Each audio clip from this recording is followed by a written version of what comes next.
நான் இந்த மதரசால ஒரு மெம்பராக இருக்கிறேன். இந்த ஊர் மக்களோட ஒத்துழைப்போடு இருக்கிறது. அங்கிருந்து கத்தி இங்கிருந்து கத்தி ஒரு மயிரும் புடுங்க இயலாது. புடுங்கிறதா இருந்தால் யாராக இருக்கட்டும், அது ஜாமியத்துல் உலமாவாக இருக்கட்டும், முஸ்லீம் கவுன்சிலாக இருக்கட்டும், வெளிநாட்டில் வாழ்கிற வெங்கைய நூலாக இருக்கட்டும், எல்லாவனுக்கும் சொல்கிறேன், இந்த மதரசா உள்ளுக்கு வந்து தான் பேசணும். சரியா? உங்களுக்கு நான் சவால் போடுறேன். உங்க எல்லாத்துக்கும் நான் விரல் நீட்டி சவால் போடுறேன். இந்த பிள்ளைகளை வச்சு அம்ஜத் மௌலி இருக்கிறாரா? அம்ஜத் மௌலியோட வாப்பா பேசுறேன். சொல்லுங்க, என்ன விஷயம்? அம்ஜத் மௌலியோட தான் கொஞ்சம் பேசணும். குடிக்கலுமா அம்ஜத் மௌலிக்கு? அம்ஜத் மௌலியோட வாப்பா பேசுறேன். என்ன விஷயம் உங்களுக்கு சொல்லு, விஷயத்த சொல்லு. அம்ஜத் மௌலியோட தான் கொஞ்சம் பேசணும். இந்த வேலையை ஒருத்தன் நான் அடுத்து செய்யறேன் அப்படின்னு சொல்லி ஒரு ஆஜியாரண்டோ யாரோ தினவந்தரோ ஒரு ஊரோ வந்து செய்யறா நாங்க அவனை அடிச்சு விரட்டிட்டோம். இப்ப இடையில ஒன்றுமே இல்லை. இப்ப ஏன் அந்த 2 வீக் அந்த வீடியோ ஓவரா போக காரணம் என்ன தெரியுமா? இது வந்து சாப்பாடு கொடுக்கறது அதையும் கொஞ்சம் வீடியோ போடுறான், சாப்பிட்டு சம்பாதிக்கிறான், அங்கே வீடியோ போடுறதோட அதுக்கு தீர்வு இதுதான் சொல்லி இவன் ஒன்று கொண்டு திருப்பி போட கிளம்பிட்டான். அந்த புள்ளையோட பிள்ளைக்கு போய்க்கிறான் பாருங்க, அது சரியில்லை. அது அதான் பிரச்சனை. திருப்பி நான் தன்னை தவிர ஒரு 4 மனுஷன் நல்ல மனுஷன் சுத்தி காட்டினா அதை ஏற்றுக்கொள்றது தானே மனுஷன். நாங்க வந்து உண்மையிலுமே எங்களுக்கு எந்த கார்பரேஷன் இல்ல, இவருக்கு அது இல்ல. இதுக்கு தீர்வு அடுத்த அதுக்கு ஆப்போசிட்டா வேலை செய்தான் இவருக்கு தீர்வாகி. அப்ப நீங்க அதான் உங்களுக்கு பகிரங்கமா உங்களுக்கு தெரியுது இவருக்கு தவறு, இதை தடுக்கலன்னா நீங்க பெரிய குற்றத்துல இருக்கீங்க. அதை தான் இப்ப நான் மசோதா பண்ணிக்கிறேன். புள்ளோட வீடியோ எல்லாத்தையும் நாளைக்கு இது பண்ணி படிப்படியா குறைச்சி என்னோட வேலை திட்டங்களையும் மெயினா இது பண்ணி அதை கொஞ்சம் இது பண்ணி கொண்டு நாங்க மெதுவா கொஞ்சம் தூரமாக நோக்கப்படுத்தான் என்னோட இது பண்ணிக்கிறோம்.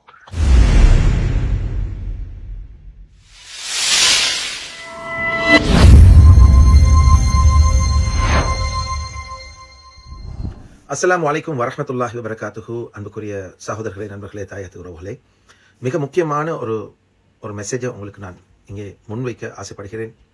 கடந்த சில தினங்களுக்கு முன்பாக ஒரு பாரிய சர்ச்சையை எழுப்பிய ஒரு வீடியோ வெளிவந்தது. அதில் இந்த ஆசிஃப் அஸ்லம்னு சொல்லக்கூடியவன் ஒரு மதரசாவில் இருந்து கொண்டு எனக்கும் என் சமூகத்துக்கும் ஒரு பகிரங்க சவாலையும் விடுத்தான். இந்த காணொலியினூடாக மிக முக்கியமான தகவல்களை இந்த சமூகத்துக்கு சொல்ல ஆசைப்படுகின்றேன். அதிலே குறிப்பாக இந்த சம்பவத்துக்கு பிறகு இவனை அணுகும் மக்களை இவன் எவ்வாறு நடத்துகின்றான், அந்த மதரசா நிர்வாகம் எவ்வாறு இவனுக்கு சோரம் போய்கொண்டு இவனை போன்றே நடந்து கொள்கின்றது, அதிலே வாயில்லா பூச்சா நடந்து கொள்ளக்கூடிய அம்ஜத் மௌலியின் நிலைப்பாடு என்ன என்பதை நான் தெளிவுபடுத்துகின்றேன். இதனை தொடர்ந்து இன்னொரு வீடியோவில் நிச்சயமாக அதனுடைய முழுமையான வீடியோவை நான் இன்னொரு வீடியோவில் அடுத்த வீடியோவில் பதிவிடவும் காத்துக் கொண்டிருக்கிறேன். நான் இந்த மதரசால ஒரு மெம்பராக இருக்கிறேன். இந்த ஊர் மக்களோட ஒத்துழைப்போடு இருக்கிறது. அங்கிருந்து கத்தி இங்கிருந்து கத்தி ஒரு மயிரும் புடுங்க இயலாது.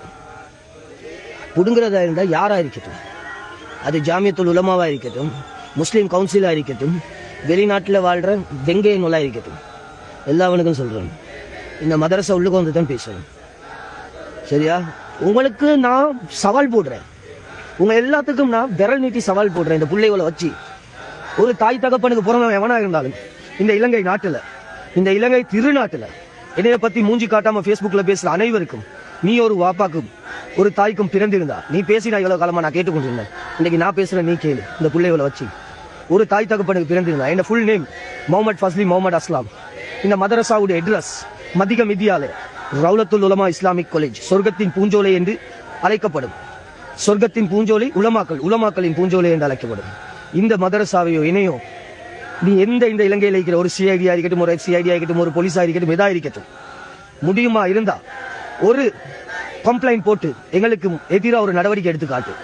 அதை தவிர நீ இந்த ஃபேஸ்புக்கில் போட்டுக்கொண்டு இந்த பிள்ளைகளை நான் இல்லை கேவலப்படுத்துற, நீ அதை செய்யறத உடனடியாக நிறுத்தலாண்டு வை. உனக்கு என்ன செய்யணும் என்றே எனக்கு தெரியும். ஏன்னா நான் இலங்கையில் இருக்கிறேன். உன்னோட தாய் நஸ்ரீன் UK லண்டன், உன்னோட வாப்பா உங்களோட மேல நான் கம்ப்ளைண்ட் போட்டு அஃபீஷியலா உன்னை இந்த நாட்டுக்கு வரதோ இல்லையோ உன்னோட உமாவையும் வாப்பாவையும் நான் உன்னோட வீட்டுல இருந்து தூக்குவேன். இதை நான் பயப்படாம சொல்றேன். இன்றைக்கு நல்ல நினைவு வச்சுக்கோ. இந்த வீடியோ இவன் அவனுடைய வாட்ஸ்அப் தளத்தில் லைவாக வந்து ஏதோ ஒன்றை தீண்டுவிட்டு ஒவ்வொரு முறையும் வாய் உலர்த்தி ஒவ்வொருவருடைய உம்மா தங்கை வாப்பா எல்லாவற்றையும் இழுத்து கதைக்கும் அதே கோணத்தில் கதைத்ததுதான். இவர்தான் இந்த மதரசாவுக்கு இன்சார்ஜ், இவர்தான் இதற்கு அதிபர், இவர்தான் அசெம்பிளி நடத்தக்கூடியவர், இவர் ஒரு அங்கத்தவரா. இந்த மதரசாக்களில் உங்களுடைய பிள்ளைகளை சேர்த்து அதை மானபங்கப்படுத்தக்கூடிய இவனுக்கு உறுதுணையாக ஒருபோதும் செயற்படாதீர்கள். அல்லாஹ்வை பயந்து கொள்ளுங்கள். இப்போது இந்த மதரசாவை யார் வேணும் என்றாலும் நீங்கள் தொடர்பு கொண்டு பாருங்கள். அங்கே போன் ஆன்சர் பண்றது இவன். எத்தனையோ பேர் கோல் அடிச்சு பேசினாங்க, கதைச்சாங்க. இவனுடைய கால் எடுக்கவா கை எடுக்கவா எல்லாம் கேட்டாங்க. ஒருபோதும் நான் அதுக்கு உடந்தையாகவில்லை, ஒருபோதும் இணங்கவில்லை. இவனுக்கும் ஒரு குடும்பம் இருக்கிறது, இவனுக்கும் ஒரு பிள்ளை இருக்கிறது என்று அல்லாவின் மேல் பாரம் சாட்டிவிட்டு அதை விட்டுவிட்டேன். ஆனாலும் இப்படிப்பட்டவனை போலீஸ் முறைப்பாடு செய்வது என் மீது கடமையாக இருக்கிறது. எனவேதான் அந்த நிர்வாகத்திடம் நான் வந்து கேட்டுக்கொண்டேன், நீங்கள் அவசரமாக எனக்கு இதுக்கு ஒரு முடிவு சொல்லணும். இப்படிப்பட்ட கலிசரைகளை, இப்படிப்பட்ட நயவஞ்சகனை, சமூகத்தில் இழிவானவர்களை வைத்துக் கொண்டு இந்த பிள்ளைகளுடைய வாழ்க்கையை வீணாக்காதீர்கள் என்று நான் பேசினேன். ஆனால் எத்தனையோ சகோதரர்கள் அந்த மதரசாவை தொடர்பு கொண்ட போது அவர்களுக்கு கேவலமாக தூசணத்தால் பேசிய எத்தனையோ வாய்ஸ் கட்டுகள் எங்களுடைய காதுகள் புளிக்க வந்து கொண்டுதான் இருக்குது. நிறுத்துற பாடில்லை. அம்ஜத் மௌலவியுடன் நான் பேசும் சந்தர்ப்பம் கிடைத்தது. அவரே என்னை தொடர்பு கொண்டு பேசினார். அரை மணித்தியாலம் பேசிய அந்த வீடியோவில் சில விஷயங்களை உங்களோடு பகிர்கின்றேன், பாருங்கள். அவரே ஒற்றுக்கொள்கின்றார், இவன் எப்படிப்பட்ட குப்பாடியன் என்று. இவனை கலட்ட முடியாது என்று கூறுகிறார். இவனை கலட்டுவது எங்கே என்று சந்தர்ப்பம் பார்த்துக் கொண்டிருக்கிறோம் என்று கூறுகிறார். அப்போது இவர்கள் இப்படி இவனுக்கு பயந்து இவர் இந்த மதரசா முழுமையாக ஒடுக்கப்பட்டிருப்பது போன்று அவர்கள் கதைக்கிறார். அம்ஜத் மௌலவியா கோலத்தை நான் எதிர்பார்த்திருந்தேன். இப்படி தானே நான் உனக்கு மதரசா புள்ளிகளுக்கு கவலைப்பட்டு தான் நான் கதைச்சேன். அந்த புள்ளிகளுக்கு ஒரு பாத தூரம் வரப்பட்டான்னு தான் அல்லாக்கா பொறுக்கிறேன். நீங்க நான் உங்கள்கிட்ட கேட்கறதெல்லாம் நீங்க பார்த்தும் பார்க்காம கேட்டும் கேட்காம இருந்தா நாங்க எப்படி சொல்ல உங்களுக்கு அவனோட குத்தங்களை நீங்க உடனே சொல்லவா இல்லையா? இந்த புள்ளிகளுக்கு செய்யற அநியாயத்தை சுத்தி காத்தினா அதை செய்யாம பாருங்க. அதுக்கு போற தொடர்ந்து அந்த புள்ளியோட பின்னுக்கு முன்னுக்கும் நேத்து இந்த தின்ன கொடுத்து இப்ப நான் சும்மா சொல்றேன். இப்ப பாருங்க, நீ பாருங்க, யோசிச்சு பாருங்க.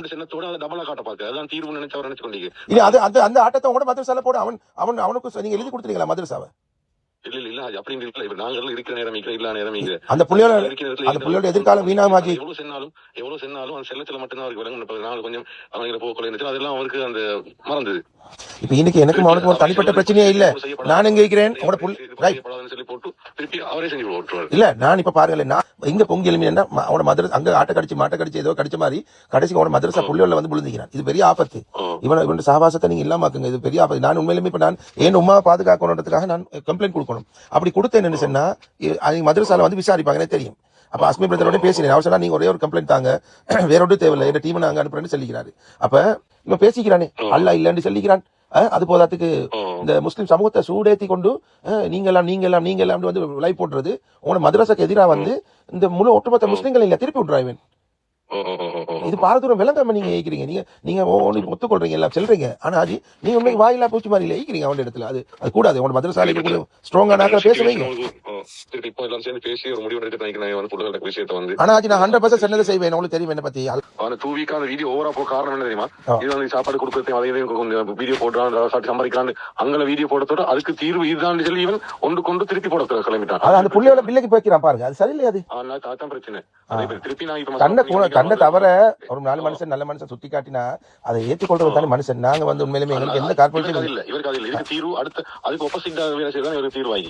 அப்ப நீங்க அதான் உங்களுக்கு பகிரங்கமா உங்களுக்கு தெரியுது இவருக்கு தவறு இதை தடுக்கலன்னா நீங்க பெரிய குற்றத்துல இருக்கீங்க. அதை தான் நான் மசூரா பண்ணிக்கிறேன் என்றால் புள்ளோட வீடியோ எல்லாத்தையும் வாழ்க்கை இது பண்ணி படிப்படியா குறைச்சி என்னோட வேலை திட்டங்களையும் மெயினா இது பண்ணி அதை கொஞ்சம் இது பண்ணி கொண்டு நாங்க மெதுவா கொஞ்சம் தூரமாக நோக்கப்படுத்தான் என்னோட இது பண்ணிக்கிறோம். இல்ல அப்படி நீங்க வேலை திட்டம் எப்படி இல்ல நான் இவன மாதிரி உங்களுக்கு தெரியா கொண்டு வந்துட்டு நிதானமா கொஞ்சம் கையாள முடிஞ்சு பேசி கொண்டிருக்கிறாங்க. ஒன்று அவனுக்கும் பெரிய ஒரு எங்களுக்கு ஒரு வேலை திட்டத்தை செஞ்சு தந்தவன். நாங்க ஒதுஞ்சிட்ட மாதிரி கலந்துக்கவும் படாது. அது முறையில் நீங்க அப்படித்தான் நீங்க கலருவீங்க. ஏன் தெரியுமா? நீங்க இப்ப இப்படி மெதுவா கலட்டுவீங்க. அவன் இதை விட உச்சியில போயிட்டு கொண்டு உங்களோட மதரசா உரிமை கொண்டாடி கொண்டு ஒரு நாள் வீடியோ போடத்தான் போறான். அது நான் சொன்னதை பலிக்குமா அன்றைக்கு நீங்க கோல் அடிச்சு சொல்வீங்க. ஏன்னா நீங்க என்னைக்கு வேலை கலட்ட நினைக்கிறீங்களோ அன்றைக்கு பிரச்சனை ஆரம்பிக்குவீங்க உங்களுக்கு. என்ன இல்ல ஏன்னா அது நீங்க இல்ல ஒரு மனுஷன் செஞ்ச உதவியை மறக்கப்படாதுன்றது உண்மை. சரியா? நீங்க இவனுக்கு சிலை ஒன்று வைக்கிறனால வச்சுட்டு போங்க. நீங்க அதை ஐ டோன்ட் கேர் நான் சொல்றேன். ஆனா என்னன்னா அந்த பிள்ளைகளுடைய அகலாக்கு வந்து பாதிக்கப்படும். அதை நீங்க உணர்றீங்களா இல்லையா? இப்ப இவருடைய அகலாக்கத்தான் இவர் சோசியல் மீடியால காட்டிக்கிற அகலாக்கு எங்களுக்கு விளங்குது தானே. லியாஸ் போர்ட் ரோட்ல பிசா மக்காம்ல இவருடைய அகலாக்கு உங்களுக்கு விளங்குது தானே. அப்ப அவரை கொண்டு வந்து நீங்க போட்டுறது ராங் சாய்ஸ். சரி, அவரை நீங்க என்ன ப்ராஜெக்ட்டுக்கு நீங்க உதவி செய்யுங்கன்னு போட்டு ஆசலாம். உங்களோட டியூட்டி இதுதான். நீங்க இதுதான் செய்யணும். நீங்க இதுக்கு இந்த மதரசா புள்ளியோட நீங்க நோட் எவ்வளவு யாருக்கு எல்லாம் இல்ல, எனக்கு கூட எல்லாம் இல்ல அப்படி சொல்லணும் நீங்க. அப்ப அதுதான் ஒரு முறை. ரைட்டா? இப்ப இது உண்மையிலுமே ஜம்மியத்துல் உலமால இருந்து வந்தாங்கடா, வக்ஃப் சபையில இருந்து வந்தாங்கன்னா என்ன சொல்லுவாங்களோ தெரியும் அவங்களுக்கு. எனக்கு பட்டது இது நியாயம் இல்லன்றதை நான் சொல்றேன். நீங்க அதையும் வேற மாதிரி விலை கூட எனக்கு அது எங்களுக்கும் விளப்பமா இருக்கு. அது எங்களுக்கும் விளப்பம். இப்படிதான் நான் பார்த்தேன். நான் அவரை கொஞ்சம் சமாதானப்படுத்த இப்ப பேசி கொண்டிருக்கிறேன். சமாதானப்படுத்தி இது பண்ணி அவர் நினைச்சு நீ ஒண்ணு போட செல்ல அவர் ஒரு வீடியோ எதிராக போடுதான் சரின்னு சொல்லி இவர் நினைச்சு கொண்டிருக்கிறேன். அந்த விஷயத்தை கொஞ்சம் தெளிவுபடுத்தி இது பண்ணி தான் நம்ம அது நீங்க அவ்வளவு பொறுமையா பாத்துட்டு இருக்கீங்கன்னு எனக்கு நான் விளங்குது இல்லை இந்த விஷயங்கள்ல. அதுக்கு தான் கவலைப்படுறோம் நாங்க. உங்களோட பிள்ளைகள் உங்களுக்கு இதுல பாரதூரம் சோசியல் மீடியால பாக்குற பாரதூரம் உங்களுக்கு காசு வருதுன்ற மட்டும் நீங்க யோசிக்கப்படாது. உங்களோட மானம் போகுது, கண்ணியம் போகுதுன்றது நீங்க யோசிக்கணும். அது இன்னொரு பக்கத்தால போகுது. அதை நீங்க யோசிக்கணுமே இல்லைங்களா? இப்போ இதே விஷயத்தை உங்களோட பிள்ளைகளை கொண்டு அந்த பேஜோல்ல அவங்கள முன்னுக்கு பேச வச்சு இல்லாட்டி அந்த மௌலிமாரை பேச வச்சு உங்களுக்கு கண்ணியமான முறையில் ஆனால் எத்தனையோ மதரசாக்கள் அப்படி செய்யறாங்க. எத்தனையோ நாங்கள் வீடியோக்களை பார்க்குறோம், அந்த வீடியோ வருது, வந்தோடனே நாங்களும் அதை ஃபோர்வர்ட் பண்றோம். அதுதான் கண்ணியம், அதான் நாங்கள் விரும்புறோம். அப்ப நாங்கள் உதவி செய்யறவங்க பின்னுக்கால அல்லாவுக்கு சில இஹ்லாஸோட உதவி செஞ்சா அது அல்லாஹ்க்கு அவங்களுக்கு தெரியும். உங்களோட மதரசாவுக்கு நேரடியாக உதவி வருது. இது யாருடைய மானபங்கமும் படுத்தப்படுது இல்லை. இதுதான் முறை. அதை தான் நான் சொல்றேன். மிச்ச நேரம் பேசிட்டோம். இருந்தாலும் இன்ஷா அல்லாஹ் நீங்க எனக்கு ஒரு நல்ல ஒரு முடிவு சொல்லுங்க இன்ஷா அல்லாஹ் இன்னைக்கு நாளைக்கு. பார்த்தீர்கள் தானே, எத்தனையோ சந்தர்ப்பத்தில் நான் இந்த மதரசாவை பற்றி இந்த பிள்ளைகளை பற்றி கவலைப்பட்டு கதைக்கும் போது அவர் இவனை பற்றி என்ன அபிப்பிராயம் வைத்திருக்கிறார், இவனை எப்படி வெளியே போடுவது என்று தெரியாமல் தவிக்கிறார் என்பதை விளங்குகிறது. ஆனால் இது வெறும் நடிப்பு என்பதை நான் உணர்ந்து கொண்டேன். எத்தனையோ பேர் இந்த மதரசாவை தொடர்பு கொண்ட போது ஆசிஃப் அஸ்லத்தை போட்டு அந்த பேசக்கூடிய மக்களை, நியாயத்தை தட்டி கேட்கக்கூடிய மக்களை இழிவுபடுத்தி அவர்களுடைய மரணித்த உம்மா வாப்பாவை கூட இழுத்து பேசின ஒரு வாய்ஸ் கட்டையும் கேட்க நேர்ந்தது. மிகவும் கவலை அடைந்தேன். அவரும் ஒரு உலமா. இன்னொரு உலமாவுக்கு அந்த மதரசாவில் இருக்கக்கூடிய இன்னொரு உலமா அவர் பேசி இருக்கும் பேச்சு சுபஹானல்லாஹ், அதை இந்த உலகத்துக்கு சொல்லவே வெட்கம். அந்த அளவு கீழ்த்தரமாக அவர் அதை பதிவிட அனுமதி தரவில்லை. எனவே அந்த அப்சல் மௌலவி என்று சொல்லக்கூடியவருடைய அந்த வாய்ஸ் கட் எல்லா இடமும் வந்தது. அதிலும் சில விஷயத்தை நான் உங்களுக்கு போட்டு நீங்க பாருங்க. அம்ஜத் மௌலி இருக்கிறாரா? அம்ஜத் மௌலியோட வாப்பா பேசுறேன். சொல்லுங்க, என்ன விஷயம்? அம்ஜத் மௌலியோட தான் கொஞ்சம் பேசணும். குடிக்கலுமா அம்ஜத் மௌலிக்கு? அம்ஜத் மௌலியோட வாப்பா பேசுறேன்பா. என்ன விஷயம் உங்களுக்கு சொல்லு, விஷயத்த சொல்லு. அம்ஜத் மௌலியோட தான் கொஞ்சம் பேசணும். அம்ஜத் மௌலியோட வாப்பான்றே நீ அம்ஜத் மௌலியோட பேசணும்ன்றே. அம்ஜத் மௌலி தான் பேசணும். அம்ஜத் மௌலி இருக்கிறாரா? நீ யாரோட பேர் சொல்லு. அம்ஜத் மௌலிக்கு கொஞ்சம் குடிக்கலுமா? ஏலா என்ன செய்வாய்? அம்ஜத் மௌலி தான் பேசணும் ஹாஜியார். அம்ஜத் மௌலி கொஞ்சம் குடிக்கலுமா? ஏலாண்ட என்ன செய்வாய்னு கேக்குற, நீ மறுபடிக்கு அதே மாதிரி பேசுற. பெத்ததா ஒரு சேர்ந்ததா திரும்ப திரும்ப அதே பேசுற. அம்ஜத் மௌலிக்கு அம்ஜத் இல்ல அம்ஜத் மௌலி இருக்கிறாரா? என்ன செய்யணும்? அம்ஜத் என்ன செய்யணும்? நீ பேர சொல்லு. இல்ல அம்ஜத் எங்களை உங்களோட பேச தேவையில்ல. அம்ஜத் மௌலி இருக்கிறாரா? கொரோனா வந்து ஆளுநர்களோட கடல் வசூல் அதெல்லாம் நம்பேல ரீதியாக போயிட்டு இவன் செஞ்ச மதரசா வந்து ஓட்டிட்டு போகணுமே. இப்ப பணக்காரனோட தனிப்பட்ட முறையில வந்து வரலாறு இல்ல. அப்ப அதுக்கு பிறகுதான் நாங்க இவன் அன்னைக்கு இவன் விஷயத்தை செல்வோம், இப்படி ஒரு வேலை திட்டம் செய்வோம் அப்படின்னு தான் இது முன்னுக்கு வந்து இவன் வேலை திட்டத்தை இது செய்யுது. அல்ஹம்துலில்லாஹ் எங்களுக்கு எவ்வளவு விஷயங்கள் நடந்துட்டு இல்ல. நான் அநேகமான அந்த ஸ்டேஜ் ப்ரோக்ராத்தை கூட பார்த்தேன். அவன் கூட தலப்பா கட்டி கொண்டு அவன் பேசுறான், உலமாக்களுக்கு தரப்பியா கொடுக்குறான். அப்பயே ஒரு மாதிரி தான் இருந்துச்சு. ஆனா நாங்க இந்த அளவுக்கு யோசிக்கல, இந்த அளவுக்கு பிரச்சனையா போகுமண்டு. ஏன்னா அது இப்ப இது அவன் வரமாட்டேன் தானே மதரசாக்கு. இல்ல வருவான், வராமிக்க மாட்டான், வாரான் போறான். அவன் இதுல அதுல பெருசா இனி அவங்களுக்கு இனி நாங்க இதண்ட மாட்டோம். அவன் வருவான் போவான். நான் பில்லிங் வேலை நடந்துட்டு இருக்கிறேன். இதுல நிப்பட்டோ மேலவே இது வேலையை ஒத்த நான் எடுத்து செய்யறேன் அப்படின்னு சொல்லி ஒரு ஆஜியாரண்டோ யாரோ வந்துடும் ஒரு ஊரோ வந்து செய்யறா நாங்க அவனை அடிக்க விரட்டிட்டுவோம். இப்ப இடையரணிண்டா ஒன்றுமே இல்லை. இப்ப ஏன் தெரியும், வீடியோ போட்டவங்க யாருன்னு தெரியும். நீங்க கால் பண்ணி மதரசா சார்பா நான் உங்கள்கிட்ட மன்னிப்பு கேட்கிறோம், இதோட விட்டுடுங்க, விஷயம் முடிஞ்சு. எனவே அன்புக்குரிய நண்பர்களே, சகோதரர்களே, இந்த மதரசாவில் இருந்து கொண்டு இவன் அங்கே இருப்பவர்களை அடக்கி ஆள்கின்றானா அல்லது இவன் சேர வேண்டிய சரியான இடத்துக்கு போய் அவனுக்கு பொருத்தமானவர்களிடத்தில் சேர்ந்திருக்கிறானா என்பதுதான் இங்கே கேள்வி. இது மதரசாவில் நிகழக்கூடிய விடயமா? ஒரு பிள்ளை அல்லாஹ்வுடைய கலாமை கற்று நல்ல முறையில் மற்றவர்களுக்கு இஸ்லாத்தை எடுத்து சொல்லக்கூடிய ஒரு ஆலிம் உலமாவுக்கு இவனா ட்ரைனிங் கொடுக்கக்கூடியவன், இவனா அகலாக்கை கற்றுக் கொடுக்க போகின்றவன். இது சமூகத்தின் ஒரு பாரிய சீர்கேடு. இவனுடைய சவாலை ஏற்று நான் இன்று அம்ஜத் மௌலியோடு பேசி அவர்களுக்கு கதைத்து இவனுடைய குப்பாடித்தனத்தை புரிய வைத்து என்னால் எழுந்த முயற்சியை நான் செய்துவிட்டேன். ஜம்மியத்துல் உலமாவும் வக்ஃப் சபையும் இதை செய்வார்களா? சமூகத்தில் மற்ற இருக்கக்கூடிய சிஐடி போலீஸுக்கு இவன் சவால் விட்டிருக்கிறான். வந்து பாருங்கள் என்று முறைகேடான முறையில் பேசுகின்றாய், கேவலப்படுத்துகின்றாய், மக்களை ஒட்டுமொத்த மக்களுக்கும் ஏசுகின்றாய். இது தவறு என்பதை நீ எப்போது உணரப்போகிறாய்? உனக்கு இந்த கேடயமாக இந்த மதரசாவுடைய நிர்வாகம் இருக்கிறது. அந்த ஊர் மக்களை நான் சொல்ல மாட்டேன். ஊர் மக்களை இதில் நீ நாசூக்காக இழுத்து விடுகிறாய், உன்னை பாதுகாத்துக் கொள்வதற்காக. நயவஞ்சகனே, என்னுடைய தாயை தூக்குவதாக சவால் விட்டாய். முடிந்தால் என்னுடைய ஊருக்கு போய் உன்னுடைய காலை வைத்து பார். என்னுடைய தாயை தூக்குவதற்கு முதலாக என்னுடைய ஊருக்கு போய் காலை வைத்து என்னுடைய வீட்டை கேட்டுப்பார், உனக்கு புரியும். உன்னால் அது முடியாது. நீ ஒரு கோழை, நீ ஒரு பொட்ட. சவால் விட்டுவிட்டு அங்கே மதரசாவில் பதுங்கி கிடக்கக்கூடியவன் நீ ஒரு அல்லக்கை. எங்கேயோ ஒரு ஹாஜியார் ஒரு ஏழைக்கு கொடுக்கக்கூடிய பிச்சையை வாங்கி நீ அதில் உண்டு பிழைப்பவன். இந்த மானம் கெட்ட பிழைப்புக்கு நீ நாண்டுகிட்டு சாகலாண்டா. ஒரு தொழிலுக்கு போ, ஒரு சம்பாத்தியத்தை பாரு, அதுக்கு பிறகு உண்ட கையால கொடுத்துட்டு மற்றவனுக்கு கொடுக்க சொல்ல. அதை நான் செய்து கொண்டிருப்பதனால் தான் சொல்கின்றேன். சிலர் இவனுக்கு ஜால்ரா பண்ணக்கூடியவர்கள் வந்து கேட்கிறீர்கள், இது தனிப்பட்ட சண்டை என்று கூறுகிறீர்கள், தனிப்பட்ட பிரச்சனை என்கிறீர்கள். ஜம்மியத்துல் உலமாவை இழுக்கின்றான், வக்ஃப் சபையை இழுக்கின்றான், சிஐடியை கூப்பிடுகின்றான், போலீஸை கூப்பிடுகின்றான். நீ எல்லாம் முஸ்லீம், எல்லாம் ஒட்டுமொத்த முஸ்லீமும் கிளம்புவா என்றான். அல்லாஹ் இல்லை என்று சொன்னான். எத்தனை சம்பவங்கள்! ஒரு சாதாரண நிலைப்பாட்டில் நல்ல புத்தி சுவாதீனம் உள்ளவன் செய்யக்கூடிய விஷயங்களா? இவனை போய் அந்த பிள்ளைகளுடைய எதிர்காலத்தை வளர்க்கும் இடத்தில், ஒழுக்கத்தை கற்பிக்கும் இடத்தில் நீங்கள் வைத்திருப்பதுதான் கவலையாயிருக்குது. நான் அதிகம் பேசவில்லை. இதற்கு தகுந்த நடவடிக்கையை ஜம்மியா அவசரமாக எடுக்க வேண்டும். இவனுக்கு தகுந்த பாடம் கற்றுக் கொடுக்க வேண்டும். இன்னும் ஒரு தஹரான் இந்த இலங்கையில் ஏற்படுவதை தடுக்க வேண்டும். இதை செய்யவில்லை என்றால் அந்நிய மக்களுக்கு சிங்கள மொழியிலும் இதை தெரிவித்து இந்த மதரசா பற்றிய விடயங்களை தெரிவுபடுத்த வேண்டிய ஒரு நிலைமை எங்களுக்கு ஏற்படும். எங்களுக்கு இந்த மதரசாவோட எந்த கோபமும் இல்லை, நிர்வாகத்தோட எந்த கோபமும் இல்லை. இந்த கலிசரை உங்களையும் பலவந்தமாக அங்கே வைத்துக்கொண்டு அவனுடைய சேட்டைகளை செய்யும் இடமாக அவனுடைய கோட்டையாக அமைத்துக் கொண்டிருக்கிறார். இதுதான் கவலைக்குரிய விஷயம். அது முடியாத காரியம், அதை செய்ய முடியாது. அதை நாங்கள் தடுத்து நிறுத்துவோம். இந்த மதரசா 40 வருடங்களுக்கு மேலாக இயங்குவதாக நீங்க கூறுகிறீங்க. அப்ப இதுல எத்தனையோ தனவந்தர்களுடைய உழைப்பு இருக்குது. இது எல்லாவற்றையும் இவன் தான் ஆரம்பத்திலிருந்து முடிவு வரை செய்தவன் போல கத்திக்கொண்டு கூச்சலிட்டுக் கொண்டு நேற்று முந்த நாள் வந்து கொண்டு அந்த பிள்ளைகளை போட்டு போட்டு போட்டு போட்டு மானத்தை வாங்கி கொண்டிருக்கும் காடேனே, நிறுத்திக்கொள். அம்ஜத் மௌலவி, உங்களுடைய நிர்வாகத்துக்கு உடனடியாக இது அன்பு கட்டளையாக விடுகின்றேன்.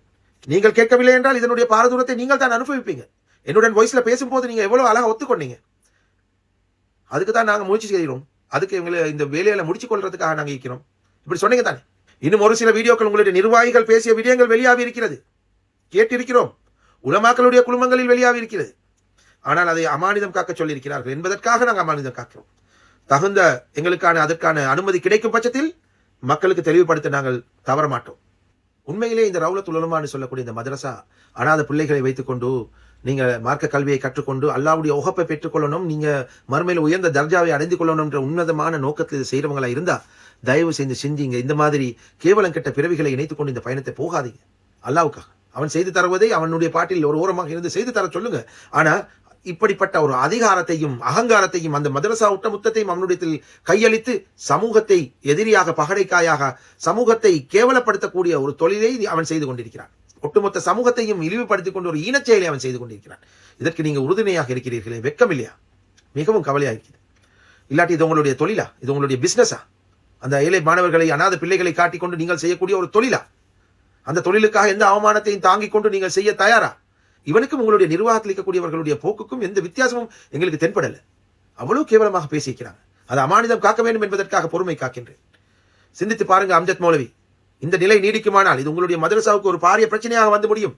இதனுடைய பாரதூரத்தை நேரடியாக தெரிவுபடுத்தியும் இன்னும் மௌனம் காத்துக் கொண்டிருந்தீர்கள் என்றால் இவனுக்கு எதிராக சட்ட நடவடிக்கையும் நாங்கள் எடுக்க தயங்க மாட்டோம். அதனால் மதரசா பாதிக்கப்பட்டு விட்டால் எங்களை அதுக்கு பிறகு குறை சொல்லாதீர்கள். அதைத்தான் நாங்கள் பயப்படுகின்றோம். எங்களுக்கும் இருக்கிறது அந்த கவலை தான். அந்த கவலைக்கு தானே நாங்கள் பேசினோம். இவனோட எங்களுக்கு எந்த பிரச்சனையும் இல்லை. அந்த பிள்ளையுடைய மானங்களை வாங்காதே. எனவே அம்ஜத் மௌலவி, ரவுலத்துல் உலமா, உங்களுடைய நிர்வாகம் இதற்கான உடனடி நடவடிக்கை எடுக்கணும். ஜம்மியத்துல் உலமா வக்ஃப் சபை உங்களுடைய விசாரணைகளை நீங்கள் ஆரம்பிக்க வேண்டும். சமூகத்தின் ஒரு அன்பு கட்டளையாக இதை முன்வைக்கின்றேன். இதற்கு மேலும் நீங்கள் அமைதி காத்து பொறுமை காத்து இந்த ஆசிஃபத்துக்கு வலிந்து கொடுத்து கொண்டு வரக்கூடிய தொலைபேசிகள் எல்லாம் அவனுடைய கையில் கொடுத்து அவனுடைய ஸ்டைலில் எல்லோருக்கும் ஏசி பேச நீங்கள் அனுமதித்துக் கொண்டிருந்தீர்கள் என்றால் அவற்றையும் முழுமையாக படம் பிடித்து மக்களுக்கு காட்ட நாங்கள் கடமைப்பட்டிருக்கிறோம். அதே நேரத்தில் இதுக்கான சட்ட நடவடிக்கைகளையும் நாங்கள் ஒட்டுமொத்த இலங்கையர்களுமாக முன்னெடுப்போம். எங்களால் முடியும், நிச்சயமாக முடியும். எத்தனையோ பேர் கோல் அடிக்கும் போது அவர்களை இழிவாக பேசிக்கொண்டு செய்த தவறை மீண்டும் மீண்டும் செய்து கொண்டு இருக்கக்கூடிய இவனுக்கு தகுந்த பாடத்தை அல்லாஹ் தஆலா கொடுப்பான். அதை செய்துவிட்டு அங்காலே பிள்ளைகளை போட்டு கசீதாவையும் நசீதையும் போட்டு மக்களை ஏமாற்றி தருகின்றான். ஒரு கேவலம் கெட்ட பிறவி. தாய் தந்தையர்களை இழுத்து பேசி ஏசி பேசி அவனுக்கு வார்த்தைகளால் விவாதங்களால் பேச முடியாத கோலை, உன்னை போல ஒரு கோலை ஈனப்பிறவியை என்னுடைய வாழ்க்கையில் கண்டதில்லை. உன்னை பிழைத்து போ என்று விட்டு விடுவேன். என்னுடைய தாயிடம் நீ மன்னிப்பு கேட்டிருந்தால், நீ அதையும் செய்யாவிட்டால் உனக்கு சட்ட நடவடிக்கை தான் நான் எடுப்பேன். அதனால் மதரசா பாதிக்கப்பட்டாது என்று சொன்னால் என்னிடத்தில் நாளை கூறிவிடாதீர்கள். சமூகத்துக்கு ஒரு அத்தாட்சியாக இந்த வீடியோவை நான் பதிவிடுகின்றேன். அடுத்த கட்ட நடவடிக்கைக்காக நான் காத்திருக்கிறேன். இதற்கு மேலும் நான் காத்திருக்க முடியாது. இன்னும் ஒரு சில தினங்கள் தான் நான் காத்திருப்பேன். அதற்குள் நீங்கள் இதற்கான சரியான நடவடிக்கை எடுத்து அதற்கான முடிவை சொல்ல வேண்டும். அதை சொல்லாத பட்சத்தில் அம்ஜத் மௌலவியோடு பேசிய முழுமையான காணொலி வெளிவரும். அதனை தொடர்ந்து சட்ட நடவடிக்கையும் இவனுக்கு மேலாக எடுக்கப்படும் என்பதை அன்பாக சொல்லிக்கொண்டு விடைபெறுகின்றேன். நம் அனைவரையும் வல்ல இறைவன் நேரான பாதையில் நடத்துவானாக. இப்படிப்பட்ட கடப்புலியனை, சமூகத்து விரோதியை, முனாஃபிக் தனமாக செயற்படக்கூடியவனை நம் சமூகத்தில் இருந்து திருந்த வைப்பானாக. அவனுக்கு ஹிதாயத்தை அல்லாஹ் தஆலா வழங்கட்டும் என்று வல்ல இறைவனை வேண்டி விடைபெறுகின்றேன். உங்கள் அனைவருக்கும் வல்ல அல்லாஹ் ரஹ்மத் செய்வானாக. இதை அதிகமாக ஷேர் செய்து அந்த நிர்வாகம் பார்க்கும்படியும் ஜம்மியத்துல் உலமா பார்க்கும்படியும் வக்ஃப் சபை பார்க்கும்படியும் நிச்சயமாக இங்கே டெக் பண்ணுங்கள். உங்களுடைய கமெண்டில் உங்களுடைய மேலான கருத்துக்களை தெரிவியுங்கள். கீழ்த்தரமான வார்த்தைகள், தேவையில்லாத தகாத வார்த்தைகள் பேசப்படுமா இருந்தால் உங்களுடைய கமெண்ட் நீக்கப்படும், உங்களை பிளாக் செய்யப்படும் என்பதையும் தெரிவித்து விடைபெறுகிறேன். அஸ்ஸலாமு அலைக்கும் வரஹ்மத்துல்லாஹி வபரகாத்துஹு. ஜஸாக்கல்லாஹ் ஹைரன். நான் நஸ்ரீன் இஸ்லாம்தீன், ஐக்கிய ராஜ்யத்தின் லெஸ்டர் நகரிலிருந்து.